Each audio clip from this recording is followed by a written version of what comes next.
દારૂબંધીને લઈને થરાદ વિસ્તારમાં જનતા જાગૃત બની છે। તો બનાસકાંઠાની વાત કરીએ તો બનાસકાંઠામાં દારૂનું પ્રમાણ વધતા જતા જનતા હવે જાગૃત જોવા મળી છે। તો વાત કરીએ બનાસકાંઠાની તો બનાસકાંઠામાં દારૂનું પ્રમાણ ખૂબ વધી રહ્યું છે, ત્યારે દારૂબંધીને લઈને થરાદ વિસ્તારમાં જનતા જાગૃત જોવા મળી છે। થરાદના પઠામડા બાદ ઇઠાટા વિસ્તારના લોકો જાગૃત બન્યા છે। તો ગામમાં દારૂનું પ્રમાણ વધતા સૌ સાથે મળીને ગામ લોકોએ દારૂબંધીનો હવે નિર્ણય લીધો છે। તો સ્થાનિક પોલીસ પાસે ગામ લોકોએ સોશિયલ મીડિયામાં મદદ પણ માંગી છે। આ અંતર્ગત જનતામાં જાગૃતતા જોવા મળી છે, ત્યારે પોલીસ પાસે મદદની અપેક્ષા સાથે વિડીયો પણ વાયરલ કર્યો છે અને આ વિડીયો જે છે તે સોશિયલ મીડિયામાં ભારે રીતે વાયરલ પણ થઈ રહ્યો છે।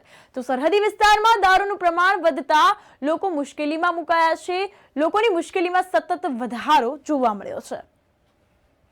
અમે અત્યારે ગામ લોકો બધા ભેગા થયા હતા ઇટાટા ગોળિયામાં, તો તેને અમારી સંમતિ છે। દારૂવાળાનો બહારથી વેચવાવાળા ખાસા બધા આજુબાજુથી આવે છે ને પોલીસની મારે હેલ્પ જોઈએ છે સાહેબ, એટલે અમારા ગામ લોકોમાં બધા રેડી છે। દારૂનો ત્રાસ છે વધારે, એટલે સાહેબ મહેરબાની કરી અને અમને હેલ્પ કરો અને સમર્થન હાલો તો અમારે પૂરેપૂરી જરૂર છે। એને હવે બૈરાને બીજાને છોકરાને જેવું જીવું અને સાહેબ તકલીફ છે, એટલે મહેરબાની કરી અને અમારી હેલ્પ કરો એવી આશા રાખો છો સાહેબ।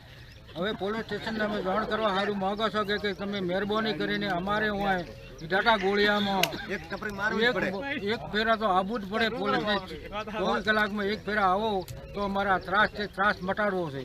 6 વાગે એક પોલીસને મહેરબાની કરીને અમારી વિનંતી છે તે અમારા દારૂબંધીની અમે આખા ગોળિયાના 100 ઘર છે, 100 ઘરોમાં અમે દારૂબંધી કરાશો અને એક પોલીસને મહેરબાની કરીને અમારે ઓટો મારી જાય એક ફેરા, આવી અમારી વિનંતી છે।